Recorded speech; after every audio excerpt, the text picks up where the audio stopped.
40 ہجری کا جب رمضان اپنے اختتام کو جاتا رہا تو امام علی علیہ السلام بار بار فرماتے رہے، پوچھو جو پوچھنا چاہتے ہو کیونکہ ان قریب تم مجھے اپنی نظروں سے نہیں دیکھ پاؤ گے۔ بار بار روتے رہو گے کہ کاش آج علی ہوتے تو اس سے ہم یہ سوال پوچھتے۔ یوں امام علی علیہ السلام اپنی بیٹیوں اور بیٹوں کے گھر باری باری افطاری کرتے رہے۔ جب 18ویں روزے کا افطار کا وقت قریب آیا تو آپ نے اپنے بیٹے حسن سے کہا، حسن جاؤ اپنی بہن ام کلثوم سے کہو کہ آج اس کا بابا اس کے پاس روزہ افطار کرے گا۔ پھر ام کلثوم امام علی علیہ السلام کے لیے دودھ، نمک اور جو کی روٹی کا اہتمام کرتی ہے۔ جیسے ہی امام علی علیہ السلام اپنی بیٹی کے گھر پہنچے تو آپ کی بیٹی نے دسترخوان بچایا اور یوں افطار کا وقت قریب آنے لگا۔ امام علی علیہ السلام جیسے ہی دسترخوان پر بیٹھے تو آپ اپنی بیٹی کو دیکھ کر فرمانے لگے، میری بیٹی کلثوم، کیا تم نے کبھی نہیں دیکھا کہ تمہارے باپ کے دسترخوان پہ ایک دام سے زیادہ دام موجود ہوں؟ یہ 3 دام کیوں رکھے ہیں؟ اے کلثوم، اس زمین پر سینکڑوں ایسے اللہ کے بندے رہتے ہیں جو ایک دام بھی پیٹ بھر کر نہیں کھاتے، اور میں ان کا امام 3 دام کھاؤں؟ ان میں سے 2 دام اٹھاؤ اور کسی مستحق کو دے آؤ۔ بی بی ام کلثوم نے چاہا کہ میں دودھ کو امام علی علیہ السلام کے لیے رکھ لوں اور نمک کو اٹھا لوں۔ جیسے ہی بی بی نے ہاتھ قریب کیا تو امام فرمانے لگے، اے کلثوم، یہ دودھ پڑوس میں یتیم بچوں کے لیے رکھ دینا۔ امام علی علیہ السلام نے نمک سے روزہ افطار کیا اور پھر اللہ کی عبادت میں مصروف ہو گئے۔ اللہ کی عبادت بھی کرتے رہے اور بار بار آسمان کی طرف دیکھ کر فرماتے رہے کہ آ گئی وہ رات جس کا علی نے وعدہ کیا تھا۔ بس جیسے ہی فجر کا وقت قریب آنے لگا آپ نے روزے کی نیت کی، امامہ سر پہ رکھا اور ان نلین کو اپنے قدموں میں پایا جو جگہ جگہ سے سلی ہوئی تھی۔ پھر آپ مسجد کوفہ کی طرف روانہ ہوئے۔ آپ کے گھر میں اتنے پرندے موجود تھے، وہ آپ کے قدموں میں لپٹ گئے اور اپنی زبان میں کہنے لگے، اے مولا رک جائیں۔ امام علی علیہ السلام اپنے وعدے کو نبھانے کے لیے مسجد کی طرف روانہ ہوئے۔ پھر 19 رمضان جیسے ہی آپ مسجد کوفہ کے پہنچے تو جو انسان مسجد میں سوئے ہوئے تھے ان کو آپ نے جگایا۔ ان میں آپ کا قاتل عبد الرحمن عبد المجلم بھی تھا۔ اس نے جیسے ہی امام علی علیہ السلام کو دیکھا تو امام علی علیہ السلام فرمانے لگے کہ جو فجر کے وقت اللہ کے گھر میں سوتا ہے اللہ اس کو ناپسند کرتا ہے، اٹھو اور اپنے فعل کو انجام دو۔ یہ کہہ کے آپ محراب کی طرف روانہ ہو گئے۔ پھر اذان دینے لگے۔ آپ کی آخری اذان جیسے ہی کوفے کی گلیوں میں گونجی تو کوہرام برپا ہو گیا۔ ہر کوئی رونے لگا کہ یہ آج آسمان کا رخ کچھ عجیب لگ رہا ہے۔ امام علی علیہ السلام بعد اذان جیسے ہی اللہ کی عبادت کے لیے مصلی پر پہنچے تو قیام کیا، رکوع کیا، سجدے میں گئے تو عبد الرحمن ابن المجلم جو اپنے ساتھ ایک تلوار چھپا کر لایا تھا جو زہر میں ڈوبی ہوئی تھی، آپ جیسے ہی سجدے میں گئے تو عبد الرحمن نے سجدے کی حالت میں آپ پر وار کر دیا۔ بس جیسے ہی آپ کے سر پر اس کی ضرب کا لگنا تھا آپ نے فرمایا کہ کعبہ کی رب کی قسم آج یہ علی کامیاب ہو گیا ہے۔ مسجد میں کوہرام برپا ہو گیا۔ آپ کے سر کے خون سے مسجد کا محراب رنگین ہو گیا، آسمان سرخ ہو گیا۔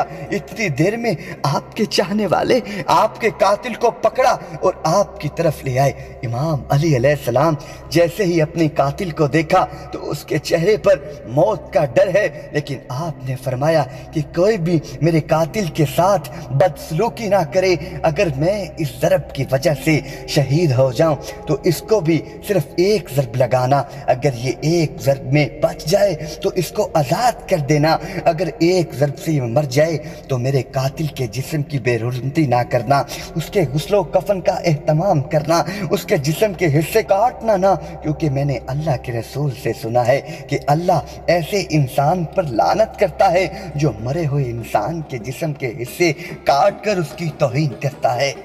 پھر آپ فرمانے لگے، حسن آؤ اور نماز پڑھاؤ۔ امام حسن نے نماز فجر پڑھائی اور پھر امام علی کو اپنے گھر کی طرف لے کے جانے لگے۔ آپ کے مقدس خون سے آپ کی سفید داڑھی سرخ ہو گئی اور زہر میں ڈوبی ہوئی تلوار کا زہر آپ کے جسم میں پھیلنے لگا۔ امام علی نے اپنے چاہنے والوں کے ساتھ اپنے گھر کے قریب پہنچے تو آپ نے فرمایا، عباس، حسن، حسین، میرے چاہنے والوں کو کہو کہ یہیں سے واپس چلے جائیں، کیونکہ میرے ضرب لگنے کی خبر میرے گھر پہلے ہی پہنچ چکی ہے۔ میں نہیں چاہتا کہ میری بیٹیوں کی رونے کی آواز میرے چاہنے والوں کے کانوں تک پہنچے۔ تمام صالحین کو اپنے اپنے گھروں کو واپس پلٹایا گیا۔ امام علی علیہ السلام جیسے ہی گھر پہنچے تو بی بی زینب اور ام کلثوم رونے لگی۔ گھر میں کوہرام برپا ہو گیا۔ آپ نے فرمایا، گھبراؤ نہیں، اللہ کے ہر فیصلے میں مصلحت ہوتی ہے، بس آپ بستر بیماری پر آئے۔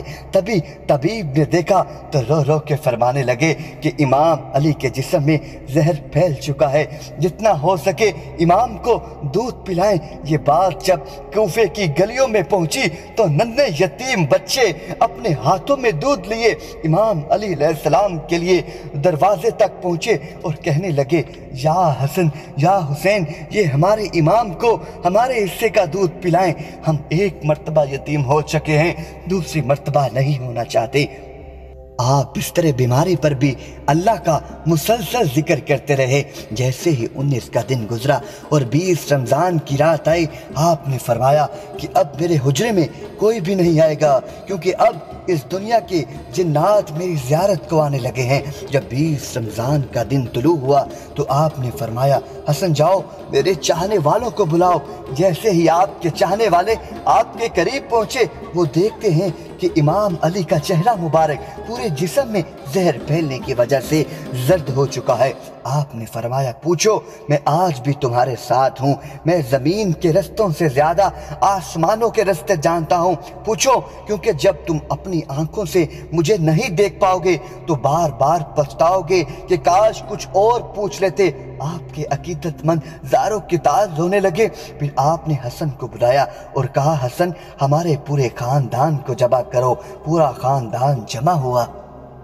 آپ نے فرمایا کہ اب اس خاندان کا وارث حسن ابن علی ہے اور جو وہ کہے تمہیں اس کو ماننا ہوگا۔ اور حسن سے فرمایا، اے حسن، تم نانا کی صلح حدیبیہ کو یاد رکھنا، جہاں تک ہو سکے انسانوں میں امن اور محبت کا خیال رکھنا تاکہ انسانوں کا خون نہ بہے۔ پھر آپ نے فرمایا، میری شہادت کے بعد میرے جنازے اور میری قبر کی کسی کو خبر تک نہ دینا، میرا جنازہ ایک اونٹنی پر رکھ دینا، پیچھے سے حسن اور حسین تم اٹھانا اور آگے سے جبرائیل اور میکائیل اٹھائیں گے، کیونکہ مجھے پتا ہے کہ میری جان کے دشمن میری قبر کھود کر میرے جنازے کی توہین کریں گے۔ میری قبر پہلے سے بنی ہوگی، جہاں وہ اونٹنی رکے وہی مجھے تدفین کر دینا، اور یہ بات کسی کو نہ بتانا جب تک اللہ خود ظاہر نہ کرے۔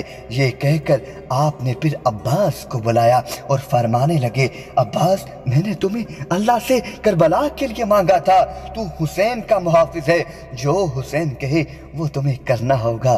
اس کے بعد پھر آپ نے حسین کو بلایا اور فرمانے لگے، حسین، تمہاری شہادت کی خبر تمہارے نانا نے پہلے ہی سنا دی تھی کہ تمہیں کربلا میں 3 دن بھوکا اور پیاسا رکھ کر شہید کیا جائے گا۔